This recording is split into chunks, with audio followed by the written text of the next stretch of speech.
Winners know winners. If you get real lucky, she'll be like, yeah, I used to work with Karen. She's just like me.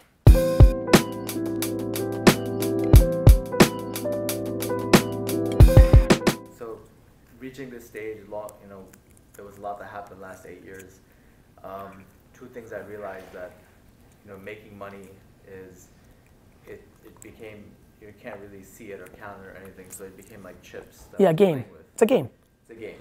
And after you're past that phase where you make money and now you're doing those chips, you realize that when I crossed 20, I realized that there was 75 million on the table.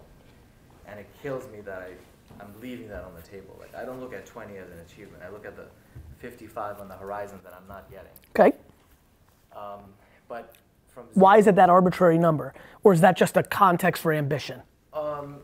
According to, like, you know, some math that I've done, product line, Yep. It could be off by no worries. Sure. But from 0 to 20, you know, a lot of it had to do with me, my partner. Of course. Our vision. Of course. Convincing the people around us. But now that we're 22, 25 people, it's not only me that has to believe in it. Of course. The team has to believe in it. And my hardest thing is that at 2 a.m. when I'm writing on my whiteboard, the plan, the strategy, cash, everything's ironclad. But when I walk into the office, not the other 22 people are as excited as I am. Well, they shouldn't be. They're not making as much economics. But yet I need them to believe in it. Well, then you need to take a step back and realize that you work for them, not they work for you. This is the great struggle that people have to taking things to 100, 500, a billion. You know, a lot of people have the actual energy, ambition, fortitude, talent to go from 0 to 10, 20, 30, 40, 50. They really do. I genuinely believe you can build a $50 million revenue business on sheer will. I lived it. I believe it. But you can't do that to 100, 200, 300, and these are arbitrary numbers as well. There's a point, depending on how you built a business, where as soon as you start adding more humans, and so the numbers could be, you know, you could have $1 billion one person trading desk. So when more humans are involved, you have to turn into a leader and a CEO. And that is a very different thing than being the practitioner. I genuinely think that I have, in the same way that I'm popular, I'm gonna build a very big business because I'm a very good manager of people. Because I don't ever require them or hold them to an expectation that's unrealistic based on the ideology of my selfish ambition. It's a big deal. The other thing that people don't understand is everyone's driven by different shit. Your job, I'll give you such a good piece of advice, bro. You'll love me for this, for real. Take every single person. You have only 25. I have 980. Like, I wish I had 25. Take 25 people to breakfast, lunch, and dinner. It would literally take you 1 week. And sit down with them for an hour and a half and start the conversation of, what do you want out of this job? Money? Cool. I'll start working on it. You're at 80K? You want to make 100? Cool. Yes, because you're actually killing it, or maybe you don't have the money to do that. Okay, let's just get together in 100 days. Here are the things, radical candor, which I struggled with because I'm positive. Hey, here's what I think you're good at. Here's what I think you're bad at. Here's how you can get to 100. Next person. Bro, I need some more work-life balance. I fell in love with this boy. I love him.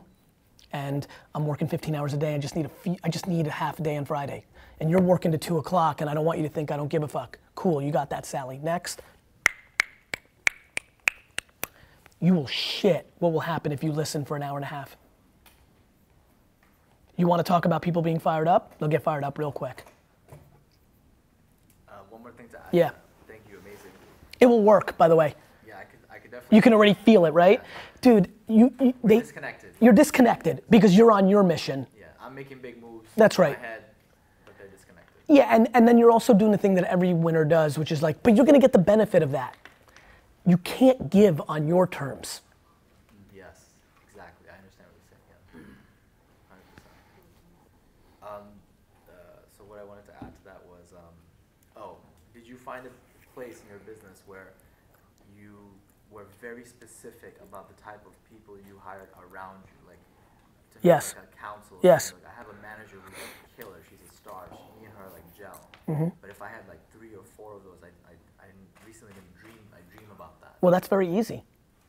You can do that easily. You've already got the blueprint. Guys, one thing that people do very poorly is allocate their time to the shit that matters. If I were you, I'd literally be interviewing people left and right. If you're like, it makes sense. That's a really good answer. What you just said was very smart.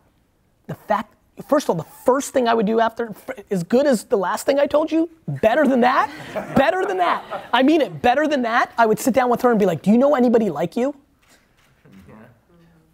Winners know winners. If you get real lucky, she'll be like, yeah, I used to work with Karen. She's just like me. My favorite move ever is that move. She makes 130, Susan's the killer. Karen, you go meet with Karen, she's like, cool, I'll come over, but I need 150. And then how many people don't do it because they don't want Susan to be upset? I'm like, no, you give Susan 165. You're all in for an extra 35, but you got what you need. People make short-term decisions. The end. About everything. Yes. About fucking everything. Everything. Everything is short-term. Got it? So literally, if you spent your next 2 weeks, you can't imagine what October 1st would feel like if you spent 80% of your energy on the 25 you have to make them whole based on what they like. Yes, their terms. Yeah, some people just want to meet with you once every 100 days to have breakfast to mentor them so they can do it too one day. Cool. Yeah. And I would try to find those people. Like, pour your heart out in video or written form on LinkedIn. Just make a post, let it go viral. One person shares it and away you go. And start with her. If she's the killer, ask her to find her.